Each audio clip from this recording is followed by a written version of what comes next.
ಪಂಚರಾಜ್ಯಗಳ ಫಲಿತಾಂಶ ಹೊರಬರ್ತಾ ಇದ್ದ ಹಾಗೆ ರಾಜ್ಯದಲ್ಲಿ ಮಹತ್ವದ ರಾಜಕೀಯ ಬೆಳವಣಿಗೆಯಾಗುತ್ತೆ, ನಾಯಕತ್ವ ಬದಲಾವಣೆಯಾಗುತ್ತೆ, ಈ ಎಲ್ಲಾ ಚರ್ಚೆಗಳಿವೆ. ಇದೆಲ್ಲದರ ಮಧ್ಯೆ ಕೊಚ್ಚಿ ಕದನಕ್ಕೆ ಎಐಸಿಸಿ ಅಧ್ಯಕ್ಷ ಮಲ್ಲಿಕಾರ್ಜುನ ಖರ್ಗೆ ಬೆಟ್ ಟ್ವಿಸ್ಟ್ ಅನ್ನ ಕೊಟ್ಟಿದ್ದಾರೆ. ಸದ್ಯಕ್ಕೆ ಸಿಎಂ ಸ್ಥಾನದ ಬದಲಾವಣೆ ಇಲ್ಲ ಅನ್ನುವಂಥ ಅರ್ಥದಲ್ಲಿ ಮಾತನಾಡಿದ್ದಾರೆ. ರಾಜ್ಯದಲ್ಲಿ ಸದ್ಯ ಮುಖ್ಯಮಂತ್ರಿಗಳಿದ್ದಾರೆ, ಸಮಯ ಬಂದಾಗ ಸೂಕ್ತ ನಿರ್ಧಾರ ಎಂದಿದ್ದಾರೆ ಮಲ್ಲಿಕಾರ್ಜುನ ಖರ್ಗೆ. ಜೊತೆಗೆ ನಾಯಕತ್ವ ಬದಲಾವಣೆಗೆ ಸಂಬಂಧಪಟ್ಟ ಹಾಗೆ ನಾನು ಸೋನಿಯಾ ಗಾಂಧಿ ರಾಹುಲ್ ಗಾಂಧಿ ಅವರು ಚರ್ಚೆ ಮಾಡಬೇಕು, ಅದಕ್ಕೆ ಸ್ವಲ್ಪ ಸಮಯ ಹಿಡಿಯುತ್ತೆ ಅಂತ ಹೇಳಿದ್ದಾರೆ ಎಐಸಿಸಿ ಅಧ್ಯಕ್ಷರು. ರೀಸೆಂಟ್ ಆಗಿ ಆಗಿರುವಂತಹ ರಾಜಕೀಯ ಬೆಳವಣಿಗೆಗಳು, ಡಿಕೆ ಶಿವಕುಮಾರ್ ಅವರ ದೆಹಲಿ ಯಾತ್ರೆ, ಅದರ ಬೆನ್ನಲ್ಲೇ ಮುಖ್ಯಮಂತ್ರಿಗಳ ಆಪ್ತ ಬಳಗದ ಸಚಿವರ ದೆಹಲಿ ಯಾತ್ರೆ, ಇದೆಲ್ಲದರ ಮಧ್ಯೆ ಮಲ್ಲಿಕಾರ್ಜುನ ಖರ್ಗೆ ಅವರ ಈ ಸ್ಟೇಟ್ಮೆಂಟ್ ಸಾಕಷ್ಟು ಕುತೂಹಲಕ್ಕೆ ಕಾರಣ ಆಗ್ತಾ ಇದೆ. ಡಿಕೆ ಶಿವಕುಮಾರ್ ಅವರ ಆಪ್ತ ಬಳಗ ಮೇ 15ರ ಡೇಟ್ ಅನ್ನ ಫಿಕ್ಸ್ ಮಾಡಿತ್ತು ಗುಡ್ ನ್ಯೂಸ್ ಗಾಗಿ. ಈಗ ಆ ಗುಡ್ ನ್ಯೂಸ್ ಡಿಕೆ ಶಿವಕುಮಾರ್ ಅವರಿಗೆ ಸಿಗೋದಿಲ್ವಾ ಅನ್ನುವಂಥ ಪ್ರಶ್ನೆ ಮೂಡಿದೆ. ಕಾಂಗ್ರೆಸ್ನ 45 ಎಂಎಲ್ಎಗಳು ಡೆಲ್ಲಿ ಟಿಕೆಟ್ ಬುಕ್ ಮಾಡಿದ್ದಾರೆ ಅಂತ ನನಗೆ ಗೊತ್ತಿಲ್ಲ, ನೀವು ಅವರಿಗೆ ಕೇಳಿ ಅಥವಾ ನಿಮ್ಮ ಚಾನಲ್ದವರಲ್ಲಿ ಇರ್ತಾರ ಅವ್ರಿಗೆ ಕೇಳಂತೆ.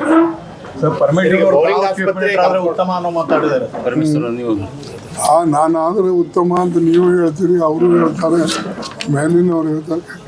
ಬಟ್ ನಮ್ಮೆಲ್ಲರ ಹಣೆಬಾರ ಅನ್ನೋಕ್ಕಿಂತಲೂ ನಮ್ಮ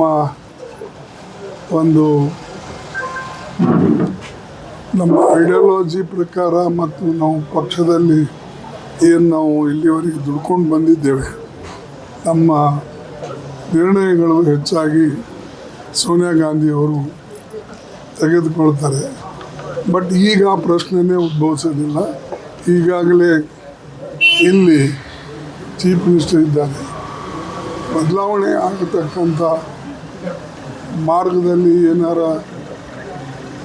ಸೋನಿಯಾ ಗಾಂಧಿಯವರು ರಾಹುಲ್ ಗಾಂಧಿಯವರು ಅಥವಾ ನಾವು ಸೇರಿ ನಿರ್ಣಯ ತೆಗೆದುಕೊಳ್ಬೇಕು ಅಂದರೆ ಅದು ಸ್ವಲ್ಪ ಸಮಯ ಹಿಡಿತದೆ, ಅದು ನೋಡೋಣ.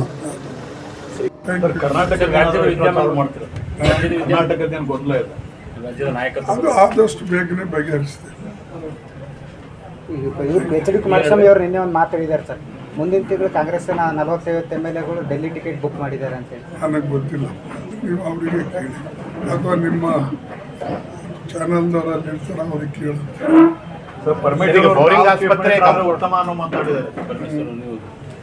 ನಾನಾದರೆ ಉತ್ತಮ ಅಂತ ನೀವು ಹೇಳ್ತೀರಿ, ಅವರು ಹೇಳ್ತಾರೆ, ಮೇಲಿನವ್ರು ಹೇಳ್ತಾರೆ. ಬಟ್ ನಮ್ಮೆಲ್ಲರ ಹಣೆಬಾರ ಅನ್ನೋಕ್ಕಿಂತಲೂ ನಮ್ಮ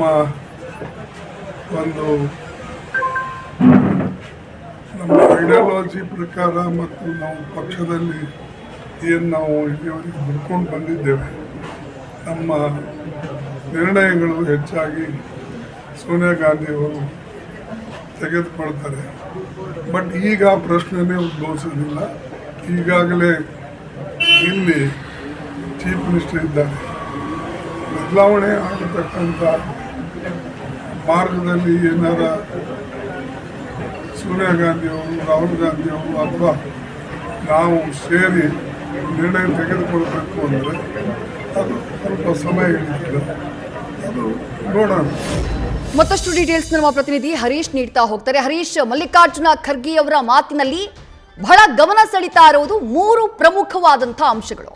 ನಾಯಕತ್ವ ಬದಲಾವಣೆಯೇ ಪ್ರಶ್ನೆ ಬರೋದಿಲ್ಲ ಅನ್ನುವಂಥದ್ದನ್ನ ಉಲ್ಲೇಖ ಮಾಡಿದ್ದು.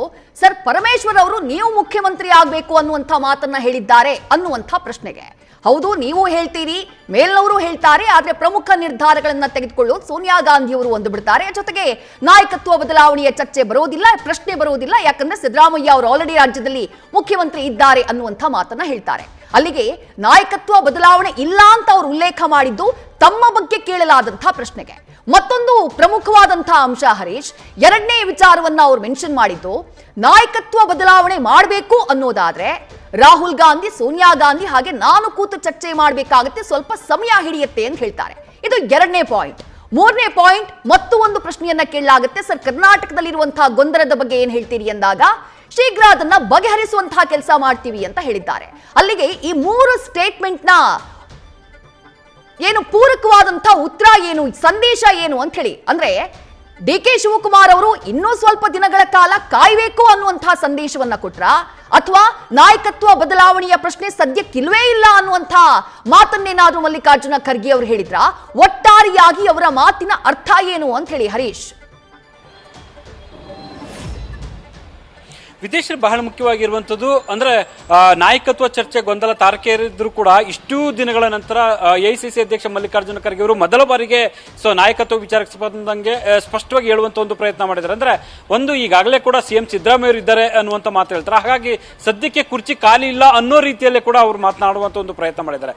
ಅಂದ್ರೆ ಸದ್ಯದಲ್ಲಿ ಪಕ್ಷದಲ್ಲಿ ಆಗ್ತಿರ್ತಕ್ಕಂಥ ಬೆಳವಣಿಗೆಗಳು ಏನಿದೆ, ದಿನೇ ದಿನೇ ನಾಯಕತ್ವ ವಿಚಾರ ಅನ್ನುವಂಥದ್ದು ತಾರಕಕ್ಕೆ ಇರ್ತಾ ಇದೆ, ಜಟಾಪಟಿಗಳು ಆಗ್ತಿದೆ. ದಿನೇ ದಿನೇ ಬೇರೆ ಬೇರೆ ನಾಯಕರು ಎಲ್ಲರೂ ಕೂಡ ಹೇಳಿಕೆಗಳನ್ನ ಕೊಡ್ತಾ ಇದ್ದಾರೆ. ಪದೇ ಪದೇ ಪಕ್ಷ ಮತ್ತೆ ಸರ್ಕಾರಕ್ಕೆ ಸಾಕಷ್ಟು ಗೊಂದಲಗಳು ಕೂಡ ನಿರ್ಮಾಣ ಆಗ್ತಿದೆ. ಚುನಾವಣೆ ವರ್ಷ ಕೂಡ ಆಗ್ತಾ ಇರುವಂತದ್ರಿಂದ ಮುಂಬರ್ತಕ್ಕಂಥ ದಿನಗಳಲ್ಲಿ ಸ್ಥಳೀಯ ಸಂಸ್ಥೆ ಚುನಾವಣೆ ಆಗಿರ್ಬೋದು, ಮತ್ತೆ 2028ಕ್ಕೆ ವಿಧಾನಸಭಾ ಚುನಾವಣೆ ಆಗಿರ್ಬೋದು, ಹೀಗೆ ಬ್ಯಾಕ್ ಟು ಬ್ಯಾಕ್ ಚುನಾವಣೆಗಳನ್ನ ಎದುರಿಸಬೇಕಾಗುತ್ತೆ. ಈ ಒಂದು ಹಂತದಲ್ಲಿ ಸ್ಪಷ್ಟ ನಿರ್ಧಾರವನ್ನು ಕೈಗೊಳ್ಳಬೇಕಾದಂತ ಅನಿವಾರ್ಯತೆ ಹೈಕಮಾಂಡ್ ನಾಯಕರಿಗೆ ಇದೆ. ಇದನ್ನ ನೋಡೋದಾದ್ರೆ ಮಲ್ಲಿಕಾರ್ಜುನ ಖರ್ಗೆ ಅವರು ಈಗ ಸದ್ಯಕ್ಕೆ ಹೇಳಿರುವಂತದ್ದು ಸಿದ್ದರಾಮಯ್ಯ ಇದ್ದಾರೆ, ಹಾಗಾಗಿ ಆ ಪ್ರಶ್ನೆ ಉದ್ಭವ ಆಗೋದಿಲ್ಲ ಅನ್ನುವಂತ ಮಾತು ಹೇಳ್ತಾರೆ. ಆದ್ರೂ ಕೂಡ ಗೊಂದಲ ಏನಿದೆ, ಆ ಗೊಂದಲಕ್ಕೆ ಆದಷ್ಟು ಬೇಗ ತೆರೆ ಎಳಿತೀವಿ ಅಂತ ಹೇಳ್ತಿದ್ದಾರೆ. ಆದ್ರೆ ಗೊಂದಲಕ್ಕೆ ತೆರೆ ಎಳೆಯುವಂಥದ್ದು ಏನೋ, ಹಾಗಾದ್ರೆ ಸಿದ್ದರಾಮಯ್ಯನ ಮುಂದುವರಿಸುವಂಥದ್ದು ಅಥವಾ ಸಿದ್ದರಾಮಯ್ಯರನ್ನ ಬದಲಿಸಿ ಬೇರೆಯವರಿಗೆ ಕೊಡುವಂಥದ್ದು. ಹೀಗೆ ಒಂದಷ್ಟು ಗೊಂದಲಾರ್ಥ ಕೂಡ ಈಗ ಇರುವಂಥದ್ದು. ಆದ್ರೆ ಸದ್ಯದ ಮಟ್ಟಿಗೆ ಯಾವುದೇ ರೀತಿಯ ಬದಲಾವಣೆ ಇಲ್ಲ ಅಂತ ಹೇಳುವಂಥದ್ದು ನೋಡಿದ್ರೆ ಮೇ 15 ತಾರೀಕು ಅನ್ನುವಂಥದ್ದು ಏನು ಗಡುವಿನ ದಿನಾಂಕಗಳನ್ನ ಈಗ ಡಿ ಕೆ ಶಿವಕುಮಾರ್ ಅವರ ಆಪ್ತ ಬಳಗ ವ್ಯಕ್ತಪಡಿಸ್ತಿದ್ದಾರೆ. ಸದ್ಯದ ಮಟ್ಟಿಗೆ ಬದಲಾವಣೆ ಇಲ್ಲ, ಯಥಾಸ್ಥಿತಿ ಅನ್ನುವಂಥ ರೀತಿಯಲ್ಲಿ ಕೂಡ ಎಐಸಿಸಿ ಅಧ್ಯಕ್ಷ ಮಲ್ಲಿಕಾರ್ಜುನ ಖರ್ಗೆ ಅವರು ಹೇಳಿದಂತೆ ಕಾಣಿಸ್ತಾ ಇದೆ. ಅವರ ಮಾತಿನ ಒಟ್ಟು ಆಶಯ ನೋಡೋದಾದ್ರೆ ಸದ್ಯದ ಮಟ್ಟಿಗೆ ಆ ಪರಿಸ್ಥಿತಿ ಇಲ್ಲ, ಬದಲಾವಣೆಯ ಪರಿಸ್ಥಿತಿ ಇಲ್ಲ ಅನ್ನುವಂತ ಒಡಾಡ್ತಾ ಇದ್ದಂತೆ ಕಾಣಿಸ್ತಾ ಇದೆ. ಆದ್ರೂ ಕೂಡ ಶಾಶ್ವತವಾಗಿ ಕೂಡ ಈ ಒಂದು ಗೊಂದಲಕ್ಕೆ ತೆರಳುವಂತ ಒಂದು ಪ್ರಯತ್ನ ಮಾಡ್ತೀವಿ.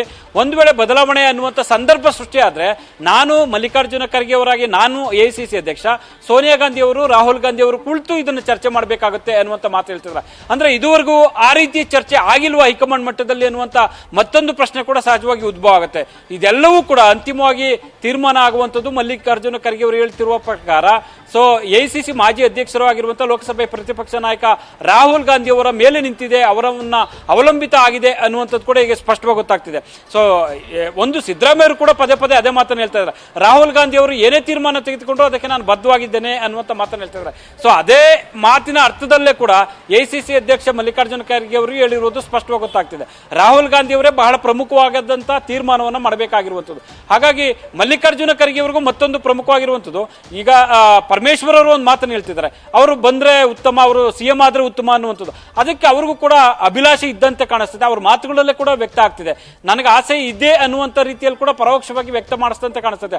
ಆದ್ರೂ ಅಂತಿಮವಾಗಿ ಹೈಕಮಾಂಡ್ ನಾಯಕರು ತೀರ್ಮಾನ ಮಾಡಬೇಕಾಗುತ್ತಲ್ವಾ.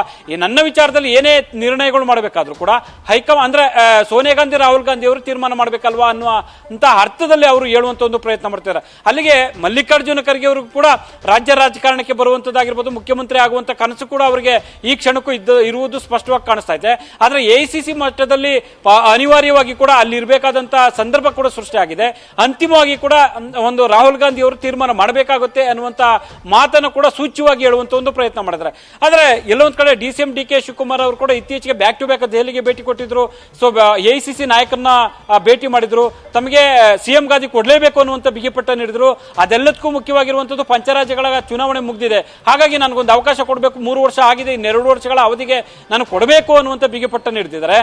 ಆದ್ರೆ ಸದ್ಯಕ್ಕೆ ಎಐಸಿಸಿ ಅಧ್ಯಕ್ಷ ಮಲ್ಲಿಕಾರ್ಜುನ ಖರ್ಗೆ ಅವರು ಹೇಳಿರೋ ಮಾತಿನ ಪ್ರಕಾರ ಸದ್ಯಕ್ಕೆ ಅಂದ್ರೆ ಮೇ 15 ತಾರೀಕು ಅಥವಾ ಮೇ ತಿಂಗಳಲ್ಲಿ ತರಾತುರಿಯಲ್ಲಿ ಯಾವುದೇ ರೀತಿಯ ಬದಲಾವಣೆ ಇಲ್ಲ ಅನ್ನುವಂತ ಮಾತನ್ನು ಸೂಚ್ಯವಾಗಿ ಹೇಳುವಂತ ಒಂದು ಪ್ರಯತ್ನ ಮಾಡಿದ್ದಾರೆ. ಅಂದ್ರೆ ಸಿದ್ದರಾಮಯ್ಯ ಅವರ ವಿಚಾರದಲ್ಲಿ ಏಕಾಏಕಿ ಹೈಕಮಾಂಡ್ ನಾಯಕರು ತೀರ್ಮಾನ ಕೈಗೊಳ್ಳುವಂತ ಸಾಧ್ಯತೆಗಳು ತುಂಬಾ ಕ್ಷೀಣ ಅನ್ನುವಂತ ರೀತಿಯಲ್ಲಿ ಹೇಳಿದ್ರ ಅನ್ನುವಂತ ಚರ್ಚೆಗಳು ಕೂಡ ಈಗ ಶುರು ಆಗ್ತಿದೆ.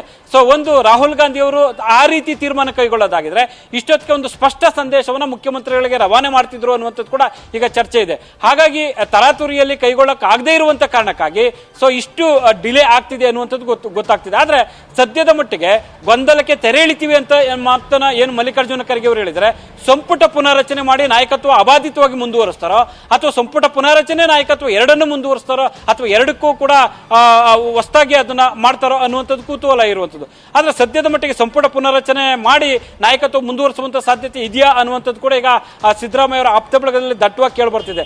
ಒಟ್ಟಾರೆ ನೋಡೋದಾದ್ರೆ ವಿದ್ಯಾಶ್ರೀ, ಮಲ್ಲಿಕಾರ್ಜುನ ಖರ್ಗೆ ಅವರು ಇದೇ ಮೊದಲ ಬಾರಿಗೆ ನಾಯಕತ್ವ ವಿಚಾರಕ್ಕೆ ಸಂಬಂಧಪಟ್ಟಂಗೆ ಇಷ್ಟು ಸ್ಪಷ್ಟವಾಗಿ ನಿಖರವಾಗಿ ಹೇಳುವಂತ ಒಂದು ಪ್ರಯತ್ನ ಮಾಡಿದ್ರೆ ಅಲ್ಲಿಗೆ ಒಂದು ತೀರ್ಮಾನ ಮಾಡುವಂತ ಸಾಧ್ಯತೆಗಳು ಹೈಕಮಾಂಡ್ ಮಟ್ಟದಲ್ಲಿ ದಟ್ಟವಾದಂತೆ ಇದೆ. ಸೊ ಹಾಗಾಗಿ ನಾಯಕತ್ವ ಅಥವಾ ಸಂಪುಟ ಪುನರ್ರಚನೆ ಇವೆರಡರ ವಿಚಾರದಲ್ಲಿ ಯಾವ ಸ್ಪಷ್ಟ ನಿಲುವನ್ನು ಹೈಕಮಾಂಡ್ ನಾಯಕರು ತೆಗೆದುಕೊಳ್ತಾರೆ, ಅದರಲ್ಲೂ ಕೂಡ ರಾಹುಲ್ ಗಾಂಧಿ ಅವರು ಯಾವ ತೀರ್ಮಾನ ಮಾಡ್ತಾರೆ ಅನ್ನುವಂಥದ್ದು ಕುತೂಹಲ ಕೆಡೆ ಮಾಡಿಕೊಟ್ಟಿದೆ ವಿದ್ಯಾಶ್ರೀ. ಥ್ಯಾಂಕ್ ಯು ಹರೀಶ್, ತಮ್ಮೆಲ್ಲ ಡೀಟೇಲ್ಸ್ಗೆ. ನ್ಯೂಸ್ ಫಸ್ಟ್ ನಿರ್ಭೀತಿಯಿಂದ ನಿಮ್ಮ ಪರವಾಗಿ.